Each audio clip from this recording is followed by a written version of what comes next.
Welcome to the Man Cave Podcast with Dan Casper. But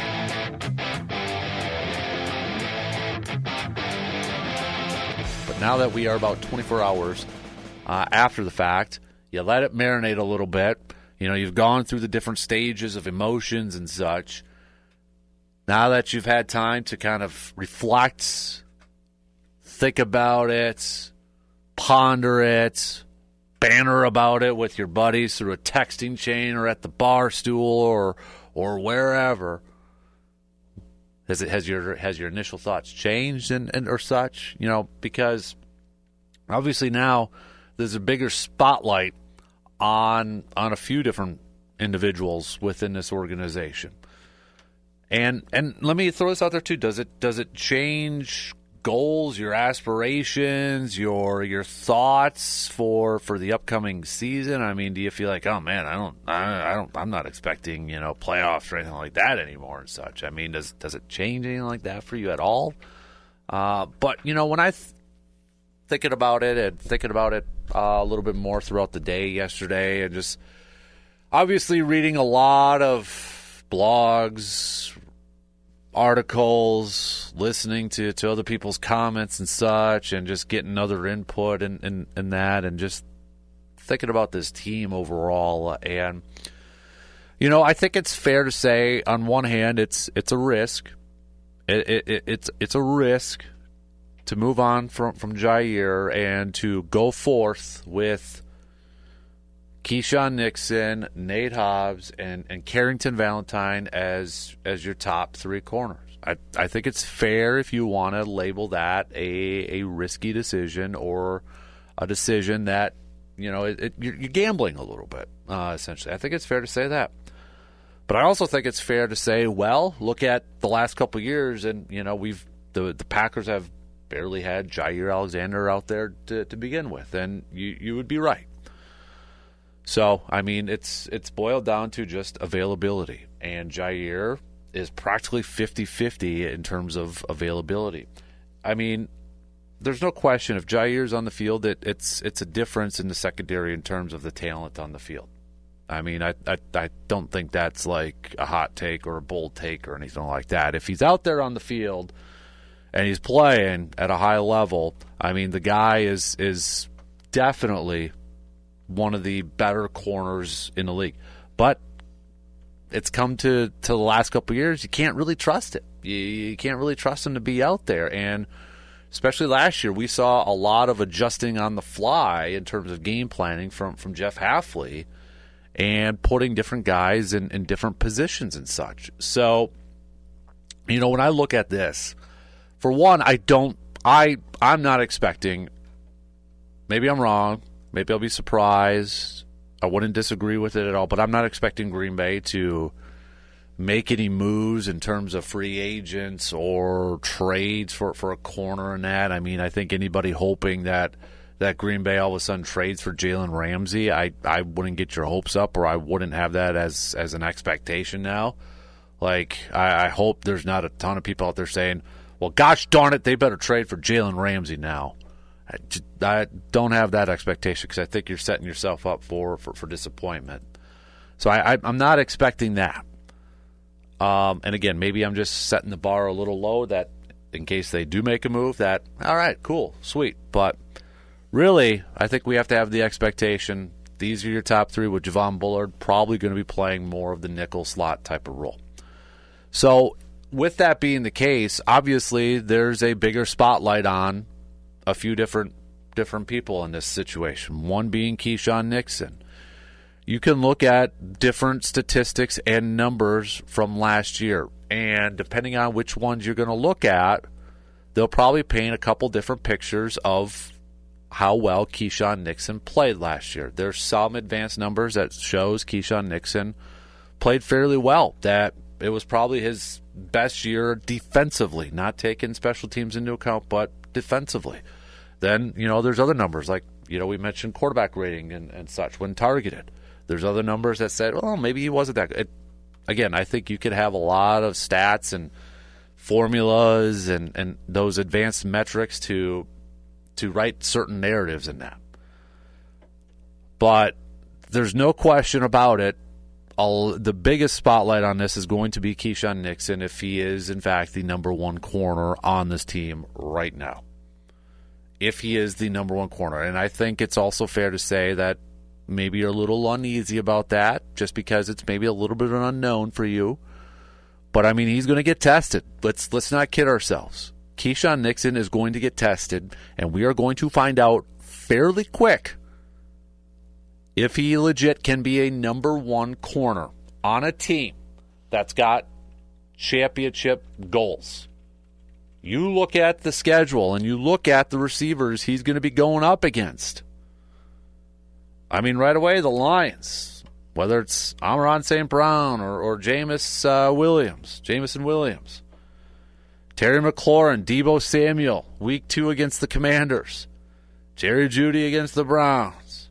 Cowboys, you got CeeDee Lamb and George Pickens. Then the Bengals, it's Jamar Chase or T. Higgins. Cardinals, Marvin Harrison Jr. Steelers, DK Metcalf. You know, these are the first games of the season. Then you got the Eagles a couple weeks after that. That's A.J. Brown and Devontae Smith. Didn't even mention Justin Jefferson yet. Or Rome Odunze or DJ Moore. I mean, you look at the schedule. Malik Neighbors with the Giants, and I know some of it's going to depend on quarterback play in that, but Keyshawn is going to get tested, and we are going to find out right away whether he can be a number one corner. He dubbed himself CB number one after the season last year, but can he lock down these number one corners on a consistent, or number one wide receivers at a consistent level? That is going to be the biggest question. And then on the flip side, too, a lot of those teams that I've mentioned, they also have some pretty good number two wide receivers. So in that same breath, Carrington Valentine or Nate Hobbs, whoever is going to be that number two corner, I'm assuming it's Nate Hobbs if we believe everything that Green Bay is saying that they're going to try him out on the outside. If it is Nate Hobbs, can Nate Hobbs, one, he did play. I mean, you look at the snap breakdowns throughout the Raiders, he's got experience out there, but a lot of people believe he is a better nickel slot corner. But with him playing on the outside, can he match up with some of those guys that we just mentioned? A lot of those teams are too deep in the wide receiver department. Not like too deep where they got too many. Literally, like, their top two receivers are pretty dang good. So we are going to find out right away, whether Keyshawn and Hobbs are a solid 1-2 duo in the pass coverage department. They're going to be tested really quick. And I think, obviously Keyshawn and Hobbs are going to be, under the spotlight. They're going to be focused. But there's a couple more individuals that I would argue that are really going to be tested this year. One's going to be Jeff Hafley, second-year defensive coordinator.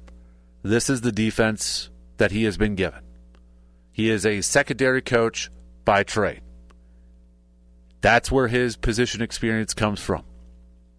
We know how he wants to play defense. He wants to drop extra guys in coverage. He has stated that ultimately the goal of his defense is to get home with the quarterback, with four, with your down linemen, and drop extra guys in coverage. Now with no Jaire and maybe some question marks of whether you have a legit lockdown corner, you're going to need those extra defenders in the back or in the secondary. You're going to need those extra coverage people out there. You're not going to be able to bring a whole lot of cornerback nickel blitzes or safety blitzes coming off the edge. Because if you want to keep those guys back there, and you might have to until Keyshawn or Hobbs prove that maybe they could be on an island.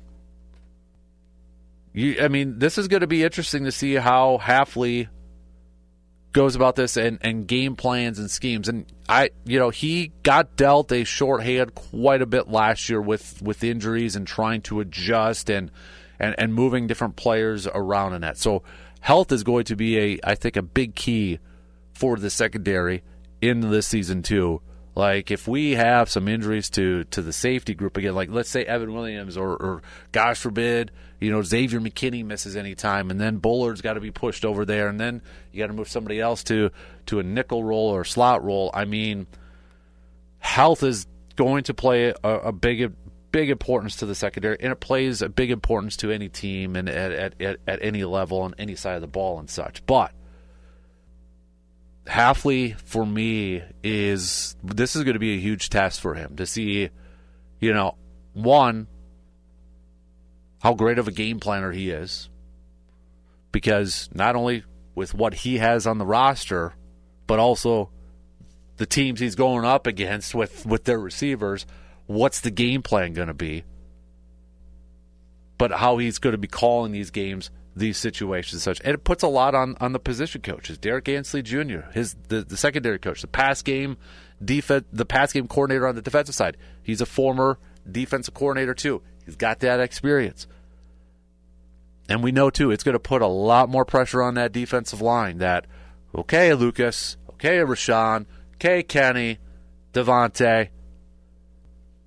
We don't have the luxury, maybe right now, maybe Keyshawn will prove that, maybe Hobbs will prove that, but right now, we may not have a guy that we could put on an island.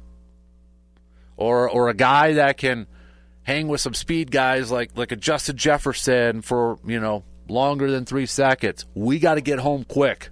We got to get after that quarterback quick. It's going to put a lot of pressure on that defensive line.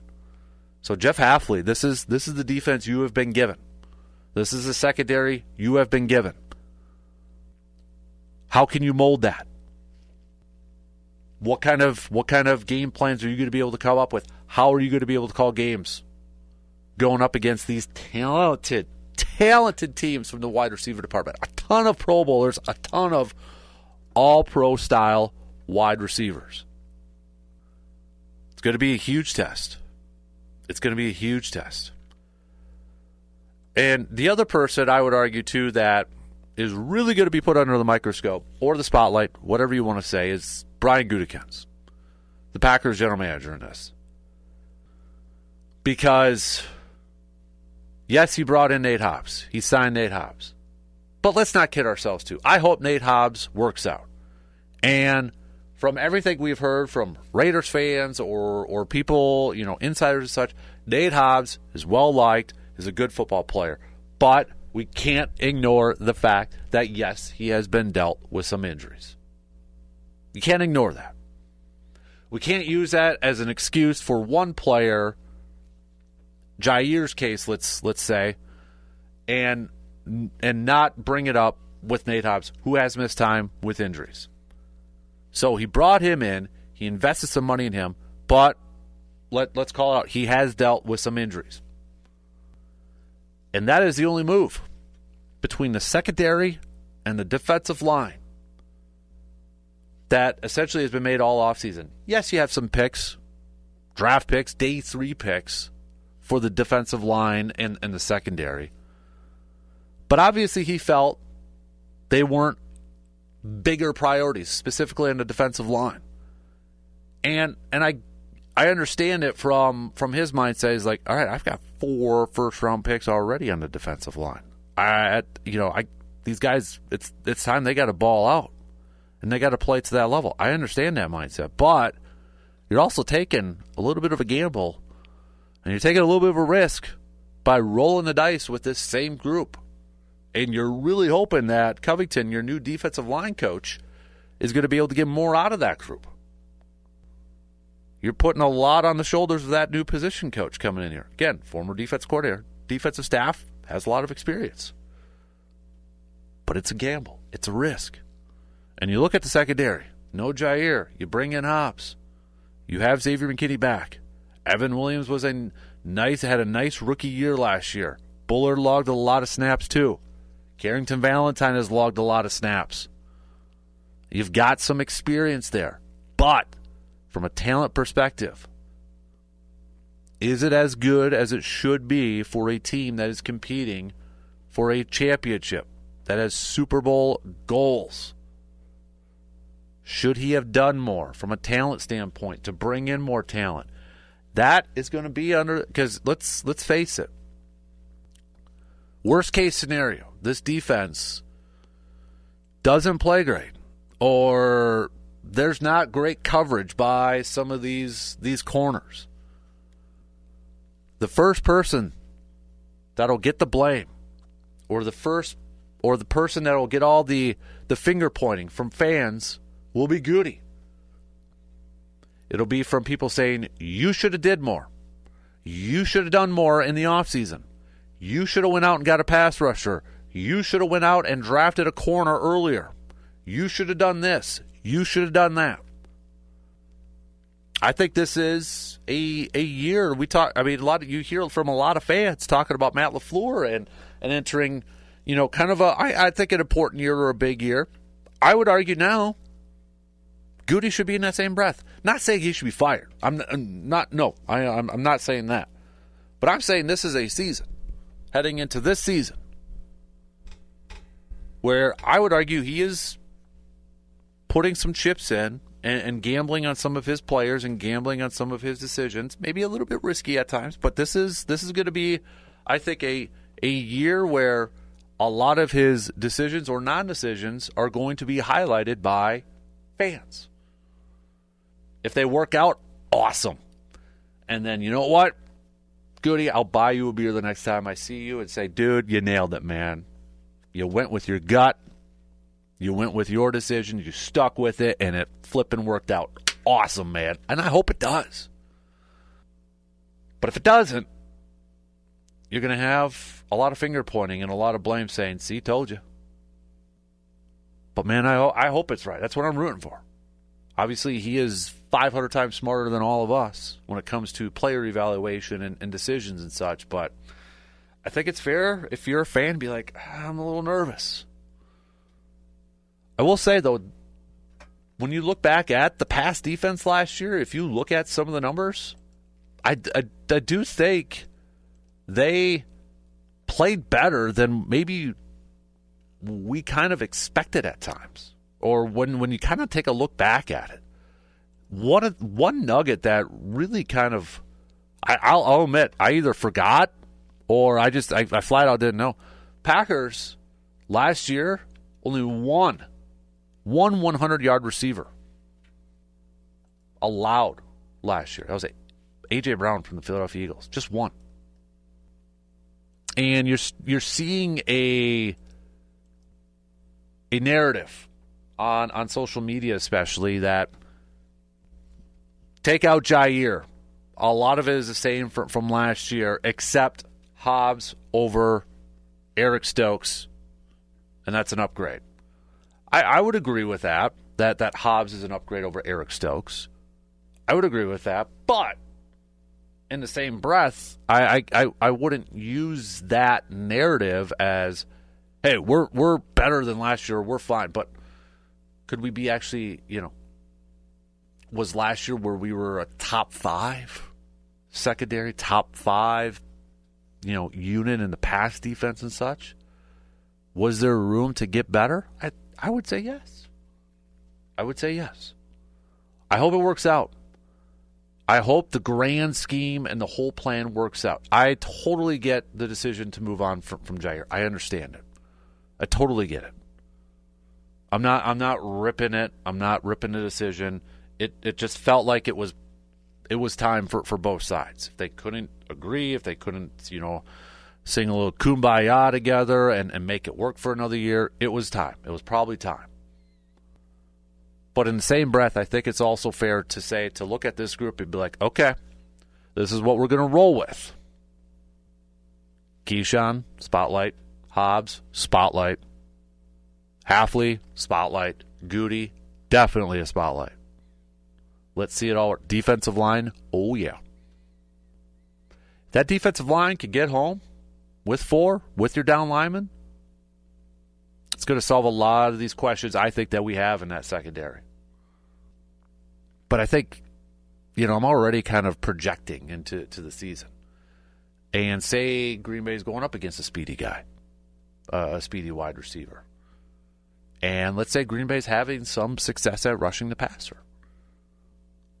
I'm already projecting this. I could see this happening at times, and it's going to frustrate Packers fans because it frustrates them a lot over the last few years. What has been one issue that Packers fans have griped about when it comes to their cornerback play over the years? Not playing up. Not playing towards the line of scrimmage. Too much of a space. That's the one thing that worries me with some of these guys is like, do they have the makeup speed? Do they have that speed to match up with a Justin Jefferson? Or some of these other wide receivers? Are they going to give them a little too much cushion? And then you employ the quicker passing game. Again, this is where it goes to Halfley and his defensive staff to get these guys prepared and game plan for that.